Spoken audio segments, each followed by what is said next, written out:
sa RMNDZ XL Manila. Si Radyoman Lourdes po ito. Good afternoon, sir. Hi Ma'am Lourdes, magandang hapon po, pati po sa inyo, sa lahat po na nakikinig po sa inyo. Marami hong galit na galit sa NCAP. Wala bang pagkakataon na? Kumusta na ho? Anong update dito, sir, na ipinatupad po itong NCAP? Sir, Ma'am Lourdes, hindi sa amin ng NCAP. Sa MMDA po ang NCAP. Sorry, sir. Land Transportation Office. Yes, attorney, pasensya na ho kayo. No? May mga topics kasi tayo nakalagay dito. Okay, meron kaming, unahin ko lang, sir, sandali. May mga tao po na tinatakpan po yung kanilang plaka. Para hindi po, okay, linawin natin. Tinatakpan yung plaka nila para hindi po sila mahuli. Sorry, sir. Ano po yung update ho doon? Ano po ang kakaharapin ng mga taong ito? And bakit ho umaabot sa puntong kinakailangan takpan or palitan yung plaka nila para hindi lang po mahuli? Opo, yun na nga po Ma'am Lourdes kahapon po nag-submit po sa atin ng MMDA yung mga motor at sasakyan na nakita po sa kanilang mga camera na tinakpan po yung pong plaka siguro para po hindi makita ng camera pag may traffic violation sila. So ito po hahanapin po namin ito in coordination with MMDA at pag nakita po namin kung sino po yung may-ari, mag-i-issue po kami ng show cause order para po pangalanan kung sino po yung driver at that time of incident na yan. At kung hindi naman po pangalanan nung may-ari ng sasakyan yung driver, maa-alarm po ngayon yung sasakyan until pangalanan po nila yung driver. Ito pong pagtatakip ng plaka, Ma'am Lourdes, meron pong penalty po ito, administrative, under our mandate. Meron pong 5,000 na penalty po ito. This is in addition to the traffic violation na na-commit nyo kung meron man.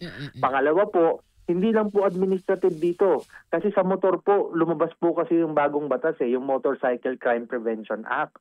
Meron pong provision doon na kapag tinakpan mo, tinamper mo, or kinonceal intentionally yung plaka ng iyong motorsiklo, meron po itong criminal liability at may imprisonment po ito na 6 years to 2 years and a fine of 10,000 pesos or both depending upon the discretion of the court. So para po sa ating mga kababayan po na balak mag-violate ng ating traffic laws para makaiwas sa NCAP, tatakpan nila, ay mas malaki po ang magiging problema ninyo kapag po ito inyong ginawa. Pero attorney, sandali. Sabi nyo kasi kanina, susuriin na alamin nyo pa kung kaninong sasakyan. Sandali, teka, so paano nyo po malalaman itinakpan nga po yung kanyang plaka? Ato po, nakikipag-coordinate po kami sa MMDA dito, Ma'am Lourdes, kasi marami naman pong camera ang MMDA at nahahanap naman po nila yan. Makikita po, baka meron yung isang portion na hindi declared na may NCAP pero may camera, tinanggal niya yung takip. So makikita po natin yan, Ma'am Lourdes. And moving forward po, just now, I received a message doon po kay Sir Gabriel Go na meron naman silang nakita sa kanilang camera na tinakpan yung plaka. So ang ginawa nila, niradyo nila sa mga ground enforcers nila, in-stop, flinag-down po yung motorsiklo, tapos tinikitan po. On our part naman, once endorsed to us, we will issue the necessary show cause orders against the driver. Pag-determine na po natin yung driver, preventive suspension po ito while pending po yung kaso.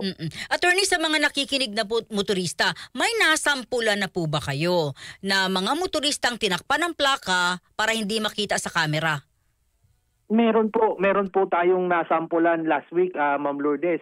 Ito po, tinakpan niya, dumaan siya sa EDSA, tinakpan niya yung plaka niya para hindi makaiwas sa NCAP. Kaya lang dumaan po siya sa busway, so nahuli naman po siya ng SAIC, DOTR SAIC. At nakita nga po na tinakpan. So in addition po doon sa tinikit sa kanya doon sa SAIC, sa pagdaan niya sa busway, sinokos pa po namin yung driver at sinuspindi po namin yung kanyang lisensya. Isa, dalawa, mga ilan po, attorney? Sila lahat? Isa pa lang po ito last week, Ma'am Lourdes, pero meron po tayong inaasahan na isusumite ng MMDA po sa atin mga 5 or 6 po yata yon isusumite dahil na-flag down nga po nila yan, napatunayan na tinakpan ng plaka, isusokos din po natin yan at isususpindihin natin ang lisensya ng driver. Mautak to, attorney, ano? Magagaling. Akala kasi nila yung camera na pagbabasihan nyo ay sa ginagamit lamang sa panguhuli. Tama rin, ano? Maraming kalsada kung saan kayo dumadaan na may camera. Opo, tama po. Tsaka nakakalat po ang mga enforcers natin dyan. Ang MMDA at LTO po ay nagtutulungan. Pag nakita po na tinakpan nyo yan, kahit na wala kayong violation sana, pero nakita tinakpan nyo, may violation na po kayo. Kasi as I said, meron pong administrative fine po at saka may criminal case nga, may criminal liability po ito, Ma'am Lourdes. Okay. Attorney, paglilinaw ko lang sila ay pagmumultahin ng MMDA. Tapos iba pa ho yung punishment sa inyo. Iba pa po, Ma'am Lourdes. Iba pa po. Okay, more or less sa MMDA, magkano po yung kanilang multa? Depende po kung ano po yung traffic violation. Tapos meron din po silang ini-impose na 5,000. Iba naman po yung sa amin, may i-impose din po namin yung 5,000. In addition po, dun sa aming 5,000, unlike MMDA, we can suspend or revoke the driver's license of the motorist. So ulitin ko lang, sir, as of this moment, isa pa lang last week at meron pa mga susunod 5 or 6 na mga motoristang ganyan din yung style na possible na makilala nyo na. Opo, tama po. Okay. At attorney, sandali. Merong 18,000 na hindi rehistrado sa sakyang nahuli? Saan? Yes po, buong Mayo po ito. Ito po yung report. Okay. Yes po. Buong Mayo po ito at buong Pilipinas po ito. Ay, dami. 18,900 plus po yata ang nahuli namin na unregistered. Sandali, teka, buong Pilipinas 18,000. Yes po. Sandali, ganito karami. So sana natin mas marami pa ito. Ito naman yung nahuli. So nasaan na po yung mga sasakyang ito, attorney, ngayon? Ano po yung ginagawa ng LTO sa ganito karaming mga sasakyan na wala pala mga dokumento hindi rehistrado? Ang ibig sabihin po, hindi po updated yung rehistro, Ma'am Lourdes. Okay.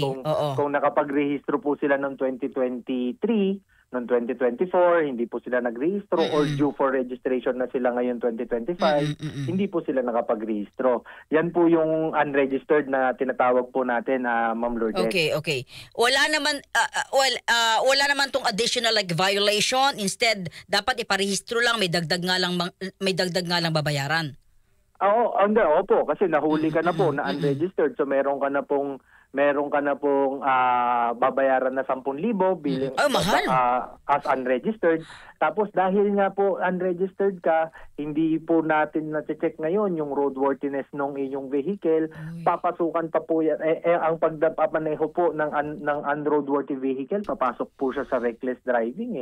So pati po yung violation ng reckless driving, i-impose din po sa iyo yan. Bukod pa doon sa gagastusin mo para sa pagpaparehistro po. So kaya yung ating po mga motorista, siguraduhin po natin na umabot po tayo sa registration while we understand po na medyo busy po tayo. Minsan, open naman po ang ibang opisina namin ng Sabado. Tsaka ang pagpaparehistro po, pwede po tayo magparehistro 60 days before the expiration of our registration. So kung ang rehistro mo po ay due for renewal ng June 3, di ba po? Pwede po na po tayo magrehistro as early as April 3 So may leeway naman po ang LTO. Ang mahal pala, attorney, kaya yung iba hindi nagpaparehistro. Ay mas mahal po pag nahuli, Ma'am Lourdes. Kaya magparehistro. Kasi ang rehistro lang naman po parehas lang naman po doon sa unang rehistro nyo. Kung motor lang po, hindi ko lang po kabisado yung numero ngayon. Pero sigurado po ako mas mahal po yung penalty. Oo nga, pero mahal nga pala talaga. Attorney, I don't know kung ito'y para ho sa inyo or may alam kayo. Diyan sa Maynila, may mga sasakyan na ninakawan po ng plaka. Kung nakarating ho sa inyo, may mga nakaparking sasakyan, lahat po ng plaka ng mga sasakyan pinagnanakaw. I don't know, para saan gagamitin yung mga plaka, attorney? Nakita ko rin po ito. Inaalam po namin yung full details of this incident. Nakita ko nga binebenta daw po ng 8,000. Isa? Opo, yun po yung nakita ko sa report. So inaalam po namin yung full story about this. Uy, tapos possible na magamit po sa kalokohan?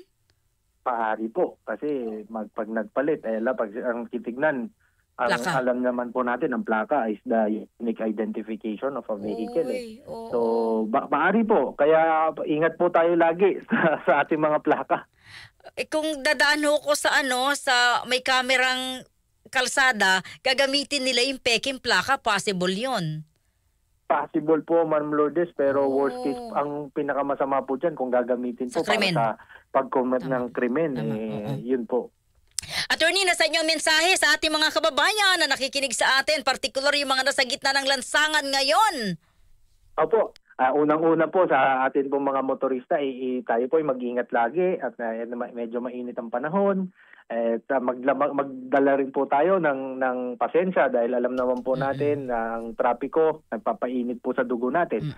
And doon po sa mga nagtatakip po ng plaka, huwag nyo na pong gawin kasi mas malaki po magiging problema ninyo. Sumunod na lang po tayo sa batas trapiko at hindi po natin kailangan takpan ang ating mga plaka. Andyan naman po ang programa po ng MMDA na NCAP ay para po ikabubuti ng ating trapiko. Kaya wag na po niyong subukan kasi mas marami po as I discuss, mas marami pong magiging problema. May criminal liability po ito pagka-motor po. Diba? Marami pong magiging consequence. So, wag na po natin gawin, sumunod na lang po tayo sa batas trapiko. Attorney, maraming salamat. Ingat po kayo sa LTO. Mabuhay po kayo. Thank you, sir. Mabuhay po kayo, Ma'am Lourdes. Salamat po.